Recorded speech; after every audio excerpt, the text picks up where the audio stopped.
नमस्कार दोस्तों।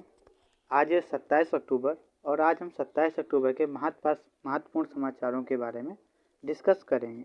तो चलिए स्टार्ट करते हैं। अपना पहला क्वेश्चन है, G7 व्यापार मंत्रियों की बैठक कहाँ आयोजित की गई है। तो पहला ऑप्शन है चीन, दूसरा है जापान, तीसरा है अमेरिका, चौथा है इनमें से कोई नहीं। तो राइट आंसर है हमारा जापान। जापान में G7 व्यापार मंत्रियों की बैठक का आयोजन किया गया। तो जापान में एक जगह है ओसाका। कहाँ? ओसाका।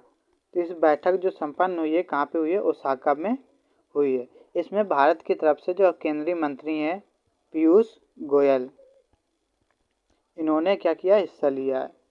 अब ये बैठक तो हो गई, लेकिन व्यापार मंत्रियों की बैठक का मुख्य उद्देश्य क्या है इसके बारे में भी जानते हैं। तो इसमें जो व्यापार और निवेश से संबंधित जो वैश्विक चुनौतियां होती हैं उनसे कैसे निपटा जाए, इस विषय में चर्चा की गई है। तो इसको याद रखिएगा। G7 व्यापार मंत्रियों की बैठक कहाँ आयोजित हुई है? जापान में। तो चलिए अब आगे देखते हैं। नीलबड़े बांध कहाँ स्थित है? पहला ऑप्शन है हमारा उत्तर प्रदेश, दूसरा है केरल, तीसरा है महाराष्ट्र, चौथा है इनमें से कोई नहीं। तो राइट आंसर है हमारा महाराष्ट्र में।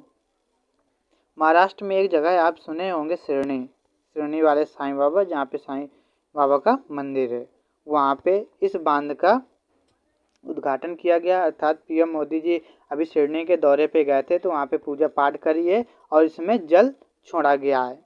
अभी प्रधानमंत्री नरेंद्र मोदी जी सिरनी के दौरे पे थे ना, और ये जब वहाँ गए हैं महाराष्ट्र में, तो वहाँ 7,500 करोड़ की परियोजनाओं का भी उद्घाटन किया है। ये भी याद रखिए, कितने? 7,500 करोड़ का। तो चलिए याद रखिएगा, नीलबड़े बांध कहाँ पे? महाराष्ट्र के सिरनी में। चलिए आगे देखते हैं। अगला है हमारा, अभी हाल ही में न्यूज आई है कि 8 भारतीय पूर्व नौसैनिकों को किस देश में मौत की सज़ा सुनाई गई है। तो पहला ऑप्शन है कतर, दूसरा है ईरान, तीसरा है सऊदी अरब, चौथा इनमें से कोई नहीं। तो राइट आंसर है हमारा कतर। कतर ने भारतीय नौसैनिक के जो 8 सैनिक थे, सैनिक क्या वो सारे अधिकारी थे, लेकिन उन्होंने जॉब के बाद क्या किया कि वो कतर चले गए। और कतर में वहाँ एक कंपनी है अल दायरा कंपनी, इसमें क्या करने लगे? जॉब करने लगे। कतर द्वारा इनको गिरफ्तार इसलिए किया गया कि कतर का आरोप लगा रहा है कि ये सब क्या है? जासूसी कर रहे हैं भारत के लिए। ओके, तो इनको जासूसी के जुर्म में गिरफ्तार किया गया और इनको मौत की सज़ा सुनाई गई। इसमें भारत की तरफ से स्टेटमेंट आया कि वो भारत सभी प्रकार की कानूनी कार्रवाई के लिए प्रयास कर रहा है इनको बचाने के लिए। ये जितने भी 8 भारतीय पूर्व नौसैनिक थे, ये सारे अधिकारी रैंक के थे। ओके, चलिए आगे देखते हैं। अगला क्वेश्चन है हमारा कि पैरा एशियन गेम्स आप जानते हैं चल ही रहे हैं, कहाँ पे? इसको मैं हर क्लास में बताता हूँ, इसको ज़रूर याद रखें। कहाँ पे? हांगझाऊ, चीन में पैरा एशियन गेम्स चल रहे हैं। तो अभी तक चूँकि 28 तक होने हैं, तो आज 26 तक का डाटा है और आज 27 को बता रहे हैं। तो अभी तक भारत ने कितने पदक जीते हैं इसको देख लें। तो भारत ने टोटल 82 पदक जीत लिए हैं। 82 में जो स्वर्ण पदक हैं, स्वर्ण पदक 18 है, ओके, और रजत पदक ये 23 हैं, कांस्य पदक ये 41 हैं। तो कुछ मेडल इस तरीके हैं। और जो एशियन गेम्स हुए थे उसमें किस प्रकार मेडल थे? उसमें गोल्ड मेडल थे 28, रजत थे 38 और कांस्य थे 41। तो टोटल कितने हो गए? 107 जो एशियन गेम्स हुए थे अभी हांगझाऊ में ही, उसमें एशियन गेम्स में इतने मेडल आए 107, और पैरा एशियन गेम्स में अभी तक 82 मेडल आए, जिनमें से ये दिए हुए हैं कि किसमें कितने मेडल मिले। तो चलिए आगे देखते हैं। अगला क्वेश्चन है हमारा कि वनों पर संयुक्त राष्ट्र फोरम, ये गलत लिखा, वनों पर संयुक्त राष्ट्र फोरम की बैठक कहाँ संपन्न हुई है? तो पहला ऑप्शन है हमारा देहरादून, दूसरा है शिमला, तीसरा लखनऊ, चौथा इनमें से कोई नहीं। तो वनों पर संयुक्त राष्ट्र फोरम की बैठक जो है देहरादून में हुई है। कहाँ पे? देहरादून में। देहरादून में आप जानते होंगे वन अनुसंधान केंद्र, वन अनुसंधान केंद्र। ओके, तो यहीं पे इस बैठक का आयोजन किया गया, वन अनुसंधान केंद्र में ही इस बैठक का आयोजन किया गया है। तो चलिए अब आगे देखते हैं।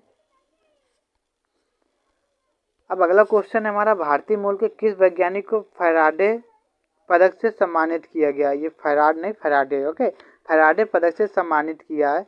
तो पहला ऑप्शन है हमारा मेघनाथ साहा, दूसरा आरोग्य स्वामी पालराज, तीसरा जॉन हार्वे, चौथा है इनमें से कोई नहीं। तो राइट आंसर है हमारा आरोग्य स्वामी पालराज। फोटो में आप इनकी फोटो देख सकते हैं स्क्रीन में। ओके, ये भारतीय मूल के अमेरिकी वैज्ञानिक हैं और इनको फैराडे पदक से सम्मानित किया गया है। तो चलिए आगे देखते हैं।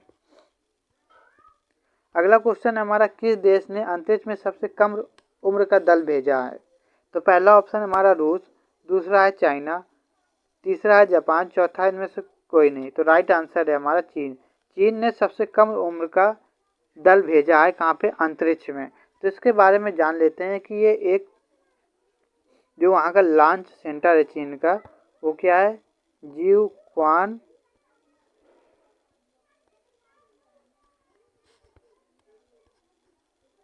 Satellite launch centre. ओके, तो यहाँ का लॉन्च सेंटर है। यहाँ कहाँ पे? गोबी मरुस्थल। आप जानते हैं कहाँ पे है? गोबी मरुस्थल। ये चाइना है जैसे, तो चाइना में आप यहाँ देख होंगे इतना हिस्सा मंगोलिया का रहता है, फिर ऊपर रूस रहता है। तो जो गोबी मरुस्थल है वो मंगोलिया और रूस के बॉर्डर पे है। कहाँ पे? मंगोलिया और रूस के बॉर्डर पे। वहीं पे जियुक्वान सैटेलाइट लॉन्च सेंटर है, वहीं से ये मिशन लॉन्च किया गया है। तो चलिए अब आगे देखते हैं।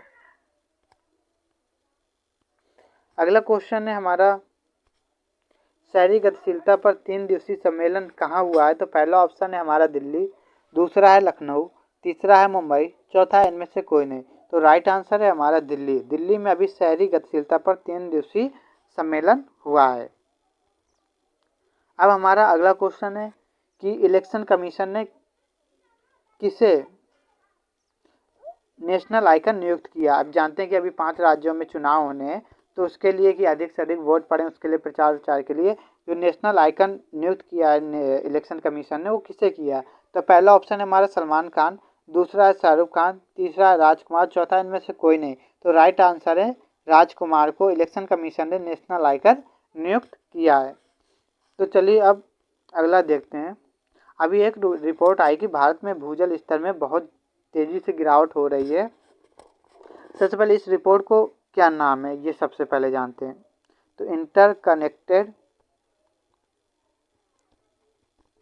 डिजास्टर रिस्क रिपोर्ट नाम से ये रिपोर्ट आई है। इस रिपोर्ट में बताया गया कि 2025 तक भारत में पानी की कमी हो जाएगी 2025 तक।